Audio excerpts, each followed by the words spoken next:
والسلام عليك يا رسول الله،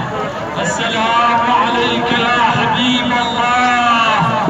السلام عليك أيها البشير النذير، السلام عليك أيها السراج المنير. للفعل الإجرامي الذي قامت به دولة فرنسا